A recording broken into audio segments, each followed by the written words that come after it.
सीधे आपको लिए चलते हैं मध्य प्रदेश की राजधानी भोपाल, जहां पर आत्मनिर्भर पंचायत कार्यक्रम में मुख्यमंत्री मोहन यादव संबोधित कर रहे हैं। तो हमने कहा आप चिंता मत करो, एयरपोर्ट पे तुरंत प्लेन उतरेगा और प्लेन उतरने भी लग गया। राधा रानी जी, आपकी बात पे से हमने एयर टैक्सी प्रारंभ की। आज के इस मंच पर मौजूद श्रीमान फरहत जी, गेराल जी, मलय श्रीवास्तव जी, इस अवसर पर मौजूद समस्त जिला पंचायत के माननीय अध्यक्षगण, उपाध्यक्षगण, सभी माननीय सरपंचगण, आमंत्रित अतिथिगण, पत्रकार साथियों, समस्त सीईओ, ये आत्मनिर्भर पंचायत मध्य प्रदेश, समृद्ध मध्य प्रदेश, इसका अपने आप में ये जो हेडिंग है, इसमें सारी बातें आ जाती हैं। जैसे हम आत्मनिर्भर पंचायत बोलते हैं लघु भाषा में, जैसे मैंने पहले भी कहा है कि हमारे लिए भारत की कल्पना करना, तो भारत को कोई ढूंढने मिलेगा तो गांव में चला जाए, उसको सारी अपनी मूल जो भारत की दुनिया में पहचान है, वो सारी चीज़ें उसको गांव में सरलता से मिलती। बदलते दौर में शहरीकरण में गांव पे इफेक्ट शहर का आ रहा है, थोड़ी उसकी स्थिति बदल रही, लेकिन अभी भी हमारे गांव ही वो स्थान है जिनके कारण से ये 1000 साल की गुलामी का लंबा काल निकल गया। कई आए कई गए, यूनान मिस्र मिट गए, जहाँ से कुछ बात है कि हस्ती मिटती नहीं हमारी। तो ये कुछ बात है कि हस्ती मिटती नहीं हमारी, उसका कारण क्या है? क्योंकि ये जो भी आए गए, जैसा भी हुआ, लेकिन इनके आने जाने से हमारे गांव की हकीकत नहीं बदली, गांव का अपना परिवेश नहीं बदला, गांव का जो अपना स्वावलंबन, गांव के अंदर की सारी व्यवस्था, गांव की परेशानी को गांव के अंदर समाधानकारी तरीके से खोजना। हमारे गांव के अंदर के लिए, जैसे यूरोप के लोग आते हैं, विदेश के लोग आते हैं, कई बार समझ ही नहीं पाते कि एक थाना है और थाने के अंदर 100 गांव है, थाने में पुलिस वाले 25, और कंट्रोल कैसे करते? अब ये उनको विसंगति लगती कि ये कैसे हो सकता है, लेकिन जो समझने वाले समझते हैं। हमारे भारतीय से पूछो तो तुरंत बता देता है कि भाई 25 पुलिस वाले इसलिए पर्याप्त कि गांव वालों के लिए पुलिस नहीं चाहिए, गुंडों के लिए पुलिस चाहिए। गुंडों के लिए पुलिस निपट लेती है, गांव वालों को पुलिस की जरूरत थोड़ी है। गांव तो अपना अनुशासन, अपनी व्यवस्था स्वयं संचालित करते। संभ्रांत परिवार में तो पुलिस का आना ही अपने आप में बहुत गलत बात मानते। किसी के दरवाजे पुलिस आ जाए, भले किसी को बुलाने आए, तो उसको बड़ी इंसल्ट लगती कि पुलिस कैसे आ गई मेरे घर, क्योंकि वो स्व अनुशासित अपनी जिंदगी जीते हैं, उसका आनंद अलग प्रकार से। और ये आज के इस दौर में उसका महत्व और बढ़ जाता है जब यशस्वी प्रधानमंत्री नरेंद्र मोदी हो। जोरदार ताली बजाओ हमारे अपने यशस्वी प्रधानमंत्री नरेंद्र मोदी जी के लिए। और आनंद आ रहा है कि हमारे पंचायत मंत्री, जोरदार ताली प्रहलाद पटेल जी के लिए भी, उसी गांव की अवधारणा को बढ़ा रहे हैं। ये 3 दिन की कॉन्क्लेव करने के पीछे जो भाव है, इसी भाव को लेकर तो है ही कि हम अगर अपनी सरकार में आए तो सरकार में आकर के हमारे हाथों से, हमारे ताकत से, व्यवस्थाओं से हम अगर गांव को स्वावलंबी बनाते हैं, और इसीलिए एक के बाद एक आप देखिए कुछ क्रम से हमने काम भी चालू किए, सरकार के साथ जोड़ने के काम भी चालू किए। अब ये उदाहरण के लिए यशस्वी प्रधानमंत्री के लिए एक बार फिर ताली बजवाइए कि बुंदेलखंड, जोरदार ताली बजाइए, केन बेतवा नदी। अब गांव अच्छा करना तो गांव में जो होने वाली कृषि है, खेती है, उसको पीने का पानी और सिंचाई का साधन दोनों तो चाहिए। जब आप हर घर नल दे दोगे, हर घर जल दे दोगे, तो घर में जल हो गया, खेत में जल हो गया, 90% तो काम निपट ही गया। बचा क्या है? आज ये पूरा मध्य प्रदेश नर्मदा घाटी की जल परियोजनाओं से तो बदला है। अब बचा हुआ हिस्सा हमारा मध्य प्रदेश का 2 हिस्सों में, एक हिस्सा हमारा बुंदेलखंड का है, जिसमें वो बुंदेलखंड, जिस बुंदेलखंड ने कभी भी कई लोग आए, मुगल आए, सुल्तान आए, पठान आए, अंग्रेज आए, किसी के आगे अपनी कमर नहीं झुकी, किसी के पैर नहीं पकड़े, सबसे डट के मुकाबला किया। लेकिन वो वीरता का, धीरता का, गंभीरता का बुंदेलखंड केवल प्रकृति के भरोसे था।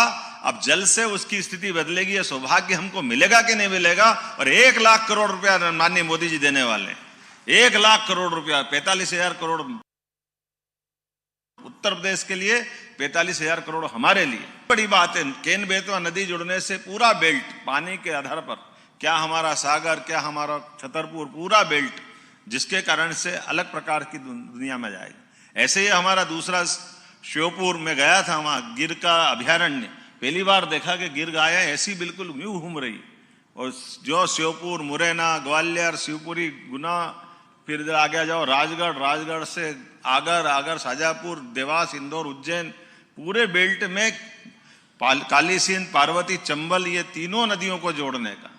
और इसी बात को मैं नहीं कह रहा हूं, कल संसद के अंदर ये दोनों नदी जोड़ों को लेकर के गर्व के साथ माननीय मोदी जी की सरकार ने उस लोकसभा में उल्लेख किया कि हाँ ये पानी मिलना चाहिए, और मध्य प्रदेश ने बहुत बड़ा काम किया। जोरदार ताली बजाओ माननीय मोदी जी के लिए। हम तो आगे बढ़े हैं, लेकिन 1,75,000 करोड़ रुपए की जो धनराशि दी, आप सब भी गांव में एक बात ध्यान देना, हाथ जोड़ के निवेदन करना कि कोई अपनी जमीन मत बेचना। मौका पड़े तो अपने लिए कोई कर्जा ले लेना चलेगा, लेकिन बदलते दौर में मध्य प्रदेश में जमीनों का जो माहौल बदलेगा, खेती की जो आमदनी बढ़ेगी, जिस प्रकार से समय बदल रहा है, अब हम पंजाब और हरियाणा को पीछे छोड़ेंगे, ये मैं गारंटी ले सकता हूं। निश्चित रूप से बदलाव आने वाला पूरे क्षेत्र। और केवल खेती नहीं, अभी हमारे बीच में मंत्री जी बैठे हैं, पशुपालन मंत्री जी, हमने निर्णय किया कि हमारे दूसरी आमदनी किसान का है, एक खेती, दूसरा पशुपालन। तो पशुपालन में देखो कितनी, माननीय मंत्री जी बैठे हैं, पहला जी हमने निर्णय किया कैबिनेट में कि ये पंचायतों के अंदर तो थोड़ी पंचायत छोटी हो जाती है, लेकिन नगर पालिका, नगर निगम, नगर परिषद ये जो खिड़क बनाती है, कांजी हाउस बनाती है, ये कॉन्सेप्ट हमारा नहीं। अब ये कांजी हाउस का क्या अर्थ है? सरल भाषा में उसका अर्थ है कि जो गाय आवारा घूमती है उसको जेल कर दो, ऐसे ही है ना। कांजी हाउस का क्या अर्थ है भैया? यही है ना।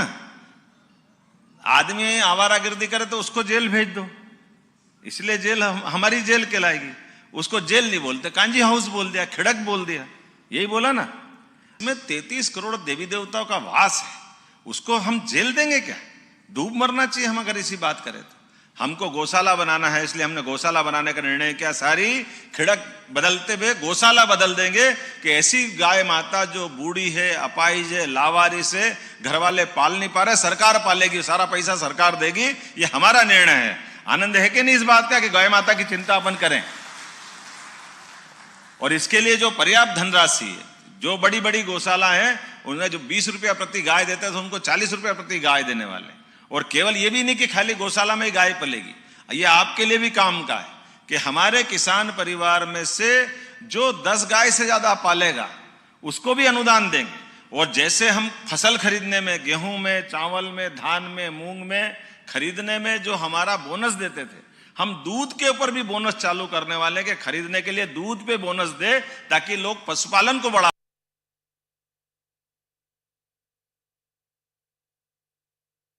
दे। हमारी गाय केवल गौशाला में नहीं जाना चाहिए, बदलना चाहिए। एक योजना बनाने के लिए मैं कल ही गया था बुल फार्म पे। हमने कहा भाई ये अच्छी बात है, आपका वो सीमन से गायों की और खासकर देसी गायों की, गिर गाय, साहिवाल, थारपारकर, हमारे यहाँ देसी गायों की लंबी श्रृंखला है।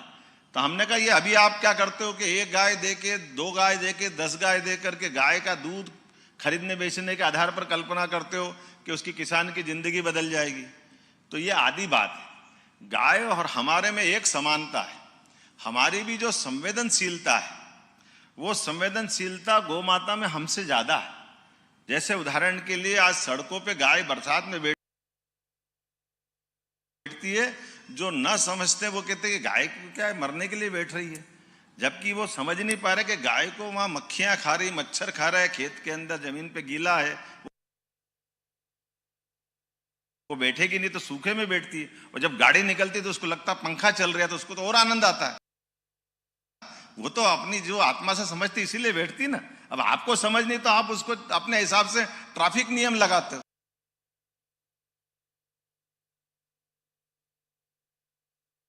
अब ट्रैफिक नियम हमारे लिए, उनके लिए थोड़ी है। उनका तो वो जीवन अपना आनंद में है। इसलिए हमने कहा कि गौशाला के अंदर गाय अपने ढंग से जो अपाहिज है, लावारिस है, उसमें जो खर्चा लगेगा हम देंगे, लेकिन जो स्वस्थ गाय जिससे जीवन की उनकी दृष्टि बदलेगी, वो दूध हम खरीदेंगे। और ऐसे इलाके में जहां गाय को पालने के लिए ये जो आत्मीयता बनती, गाय आज लाए और कल से दूध देने लग जाएगी, ऐसा भी नहीं, उसको समय लगता है। तो हमने कहा एक काम करिए, सीमेंस ला करके या छोटी छोटी बच्चियां हम गांव वालों को दे देंगे। छोटी 2 महीने 4 महीने की दो, वो 2 साल की हो जाएगी तो सरकार खरीद लेगी। तो ये इसमें तो कोई परेशानी नहीं, कोई दूध हुआ ही नहीं।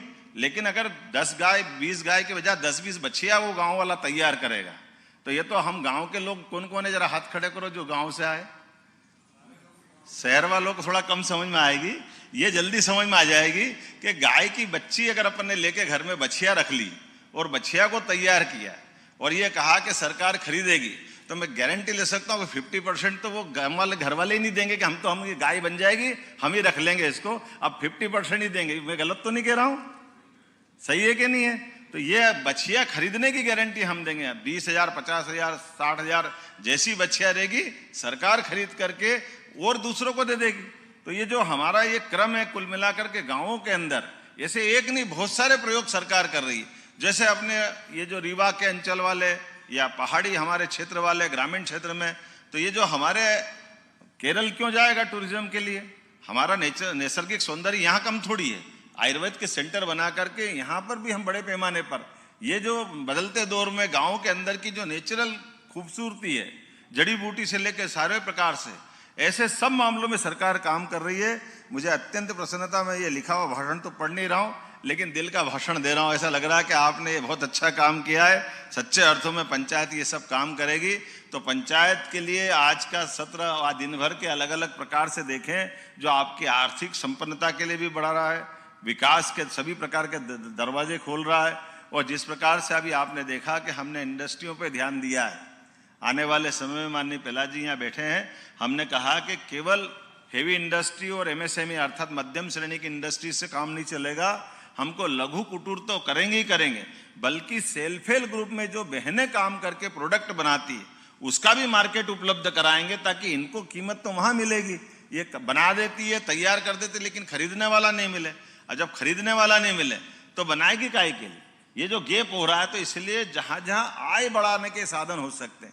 अब अपने इस सब में सार में क्या देखोगे आप, जो यशस्वी प्रधानमंत्री ने कहा है कि हमारी कुल 4 जातियां हैं, किसान, महिला, युवा और गरीब। ये चारों में ही तो आ जाती, इसके बाहर कुछ है क्या? विकास की कल्पना करेंगे तो इसमें चारों में सारी 4 चीजें आती। तो इनको चारों को जोड़ के चलने के लिए निश्चित रूप से हमारी पंचायती समृद्ध होगी, तो हमारा मध्य प्रदेश समृद्ध होगा। मेरी बात समाप्त होती है। बहुत बहुत धन्यवाद। भारत माता की जय।